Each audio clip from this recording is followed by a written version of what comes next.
विधानसभा निवडणुकीच्या निकालानंतर ईव्हीएमद्वारे होणाऱ्या मतदान प्रक्रियेबाबत लोकांच्या प्रतिक्रिया उमटताना दिसताय।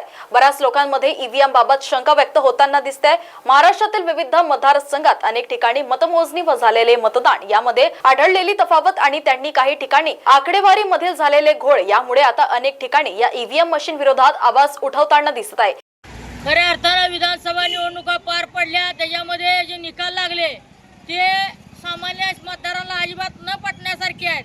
त्यामुळं सामान्य मतदारांमध्ये ईव्हीएमच्या बाबतीत अतिशय संभ्रमावस्था आहे। ईव्हीएममध्ये नेमकं मत टाकतो आपण त्यालाच मत जातं का, ही लोकांमध्ये आता शंका आहे। म्हणूनच ईव्हीएममध्ये काय फॉल्ट तर नाही ना, किंवा ईव्हीएम आजारी तर पडलेला नाही ना, ही शंका उपस्थित करून आम्ही प्रतिकात्मक आंदोलन म्हणून आज ईव्हीएमला सलाइन लावायचा कार्यक्रम घेतलेला आहे। सरकारनं किंवा न्याय व्यवस्थेनं आता या सगळ्या गोष्टीकडे गंभीरपणे बघावं आणि येत्या काळामध्ये बॅलेट पेपरवर निवडणुका घेण्यात यावा अशी सर्वांची ठाम मागणी आहे। काल माळशिरस तालुक्यातील मार्कडवाडी गावाने बॅलेट पेपरवर गावात फेरमतदान घेण्याचा प्रयत्न केला। प्रशासनाने हस्तक्षेप करून व गुन्हे दाखल करण्याचा दबाव टाकल्यानंतर गावकऱ्यांनी या मतदानापासून माघार जरूर घेतली, परंतु प्रशासनाने केलेल्या दबावामुळे याची चर्चा राज्यभर झाली।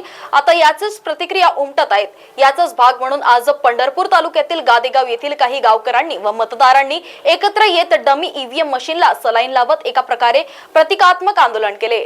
2024च्या विधानसभेच्या निवडणुकीला आताच निवडणुका संपल्या आणि निकाल जाहीर झाले।